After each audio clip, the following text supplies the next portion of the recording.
Hola, mi nombre es Laura. Mi nombre es Natalia López. Mi nombre es Tomás Rodríguez. Y mi nombre es Lina Ballesteros. La pandemia del nuevo coronavirus que afectó al mundo dejó en un punto crítico las sociedades modernas ante una situación coyuntural no antes vista.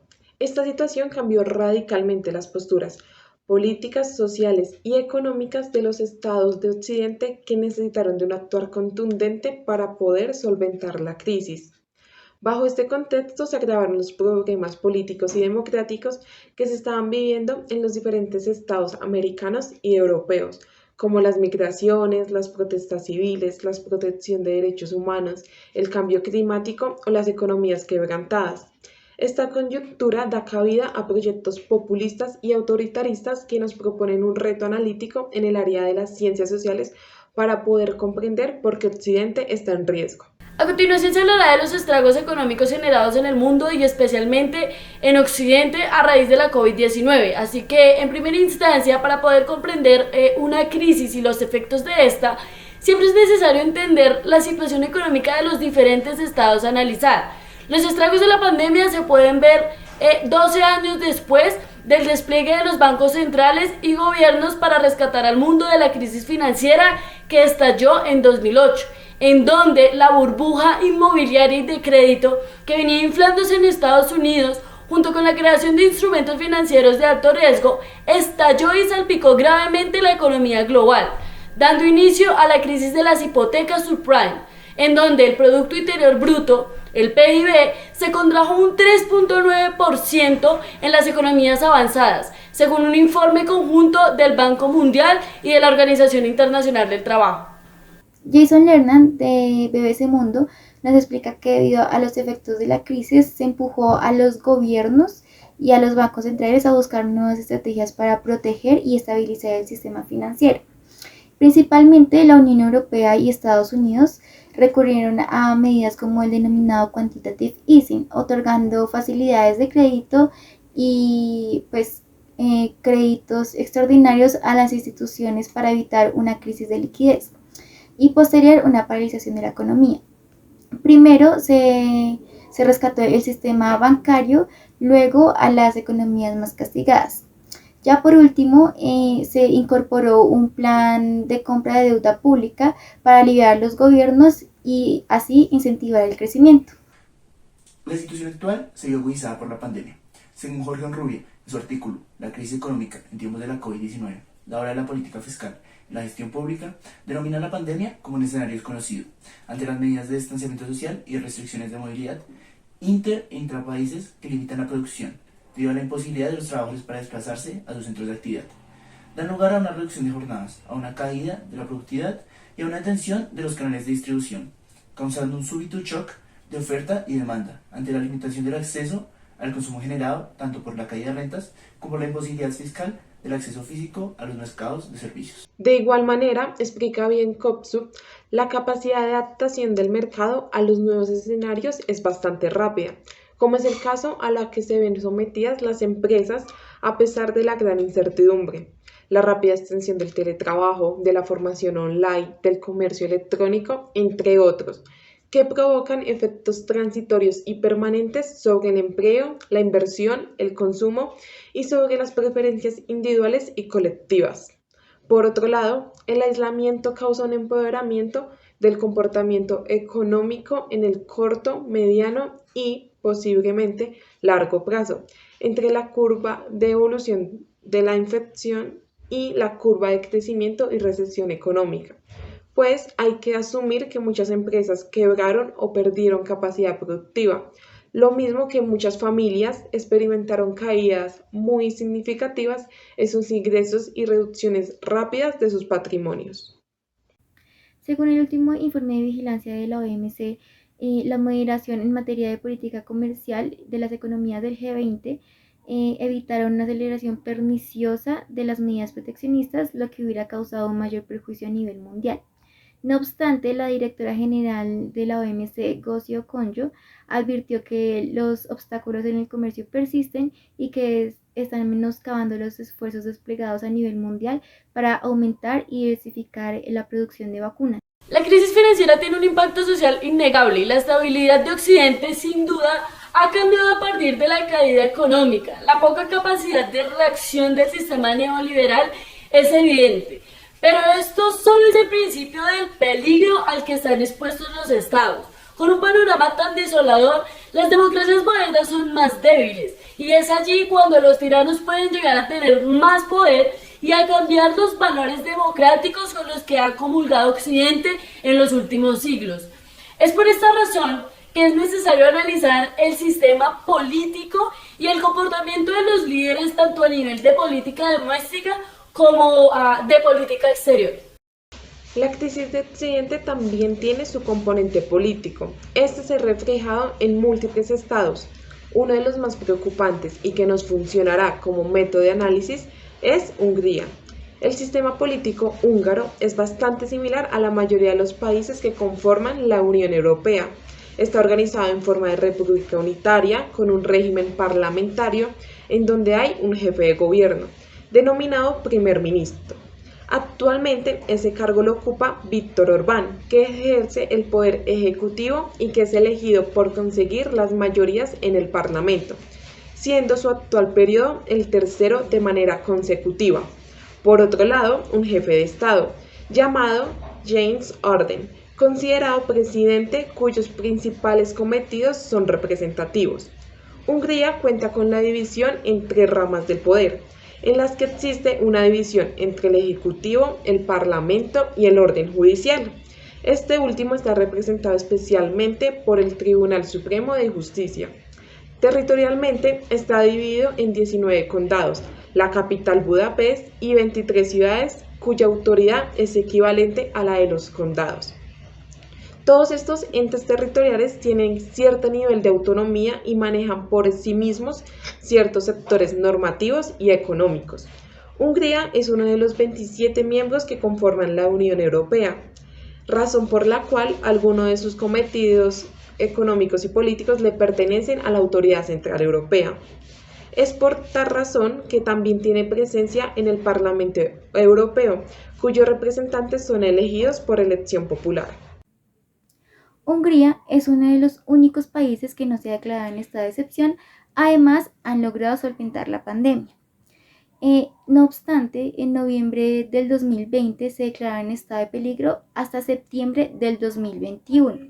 El 17 de junio se inició lo que es el estado de preparación epidemiológica hasta el 8 de junio, que las autoridades húngaras declararon el fin del tercer pico de la pandemia.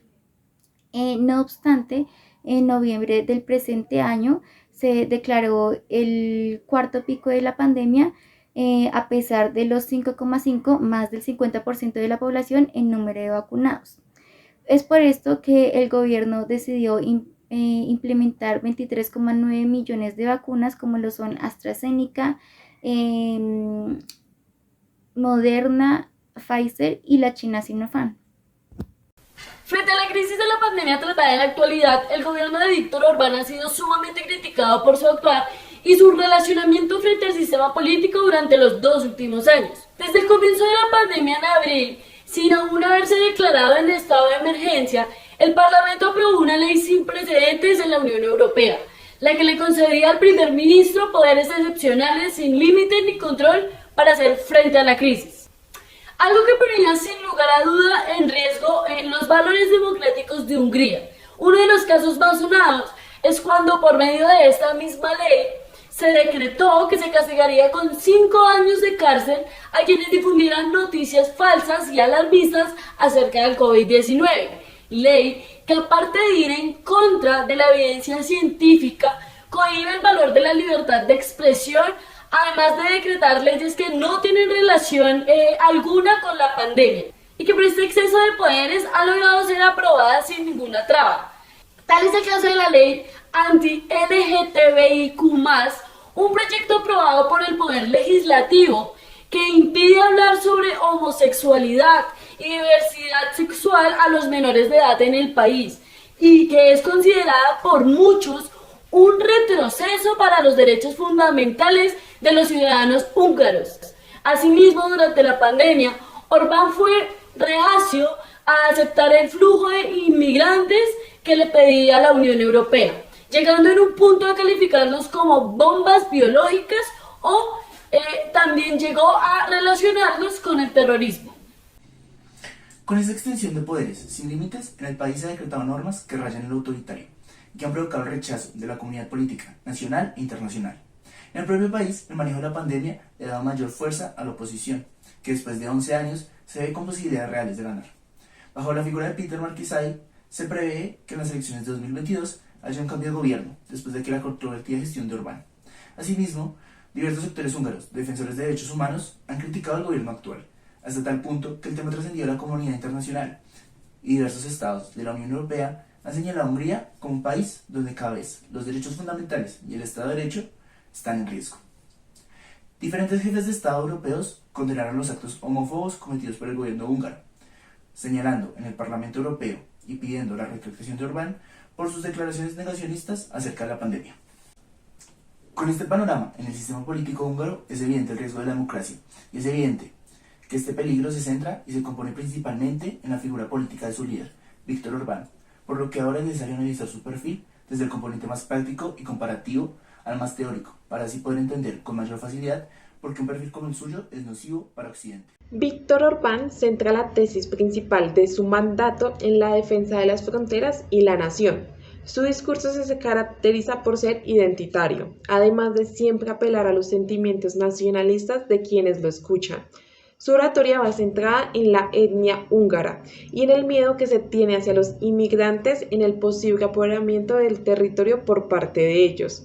De igual manera, Orbán ha afirmado en varios de sus discursos que desde su punto de vista personal cree que la oposición es aquella que traiciona al país. En algunas de sus intervenciones deja en claro que, ante cualquier agente que intente discutir o oponerse ante su narrativa e ideología, hará todo lo que esté a su alcance para que se elimine aquel espacio u organización que examine sus problemas y decisiones.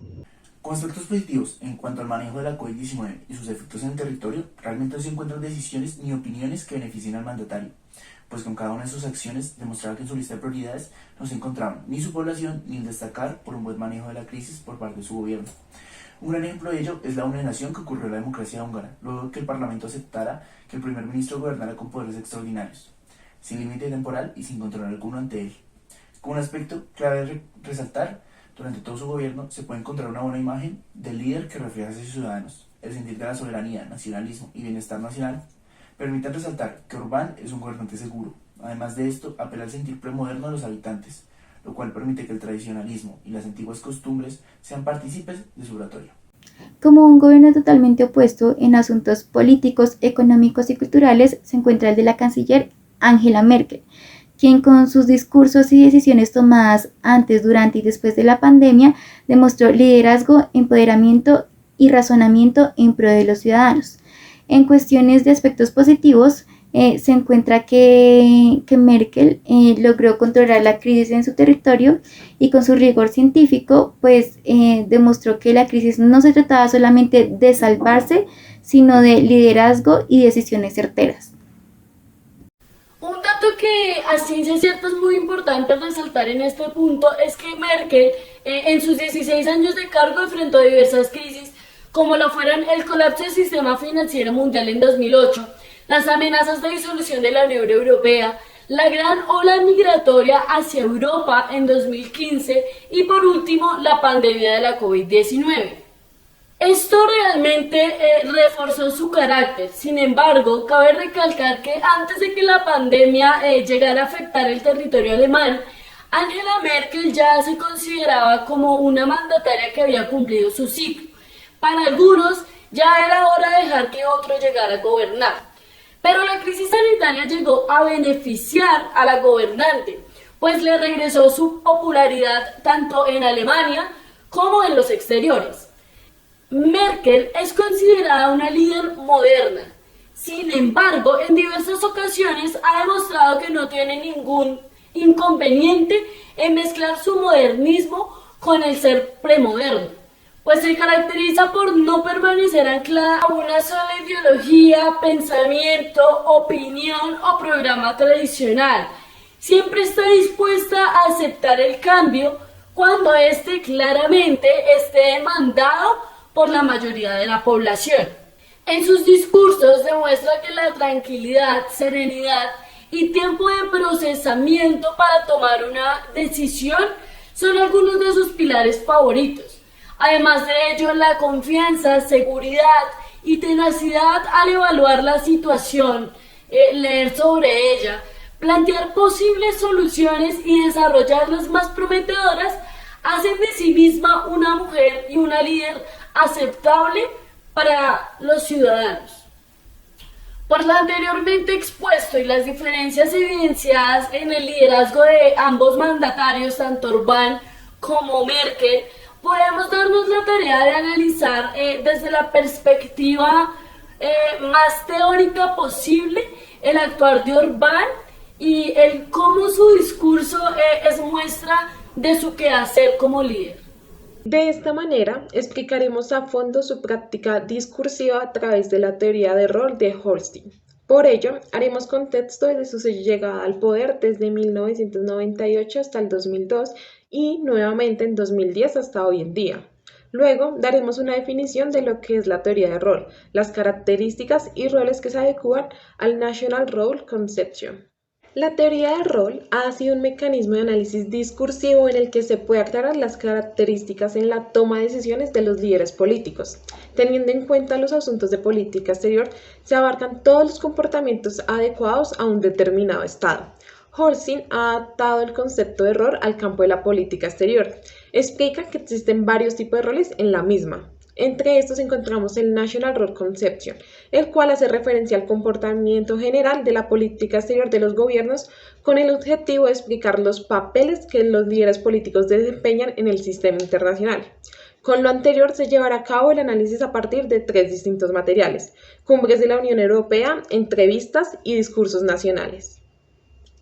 Con el objetivo de incentivar y fortalecer sus ideologías de ultraderecha, el primer ministro Viktor Orbán busca aliarse con países los cuales sigan estas mismas ideologías. Por tal razón es que logra aliarse con la ultraderecha francesa de Marine Le Pen, la cual los apoyaba en distintas ocasiones. Orbán argumenta que busca aliarse con distintos países potenciales para crear una nueva era. Esto lo podemos ubicar en el rol de balance en el que Holstein nos explica que el líder político busca aliarse con el uno y con el otro para lograr sus propios objetivos, no solamente en su país, sino también como influencia para otros. Esto lo podemos ver en Orbán en pro de engrandecer y desarrollar, cumplir también sus objetivos, proyectos, normas y leyes, los cuales también han sido bastante cuestionados por las entidades internacionales. Bueno, por otra parte, en el discurso del Estado de la Nación, en el cual se tocan temas coyunturales como lo son las crisis climáticas, el deterioro demográfico y la caída económica en toda la región, Orbán procede a declarar sus puntos clave para el mejoramiento de Europa a través de sus planes de gobierno, en los cuales establece beneficios para las multinacionales, es decir, las entregas de bonos verdes. Aquí posiciona a Hungría y sus alternativas para las crisis como el futuro de Europa, ubicándose con el rol de ejemplo y desarrollador, debido a que, como explica Holstein, quiere dar a entender el papel importante que juega dentro del sistema y cómo a través de sus ideas puede salvaguardar los problemas que aqueja la crisis gracias a sus alternativas de rescate por las crisis climáticas y económicas, demostrando cómo puede llegar a influenciar y a su vez quiere que los demás países opten por estas estrategias usadas por él. Frente al discurso nacional dado por Viktor Orbán, en el que nombra distintas medidas para la migración, este genera diversos desacuerdos frente a la ONU, la Corte Constitucional y la Comisión Europea, debido a la violación masiva de derechos humanos.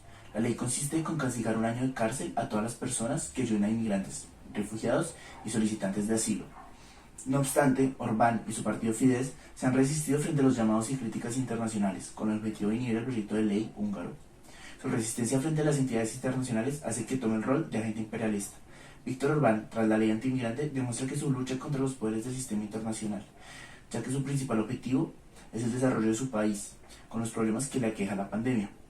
Orbán se ha negado al discurso internacional, como cuando afirmó que la migración era un caballo de Troya para el terrorismo. Por tal razón es que también toma el rol de desarrollador interno. ya que promueve lo que él considera el desarrollo de su país como prioridad.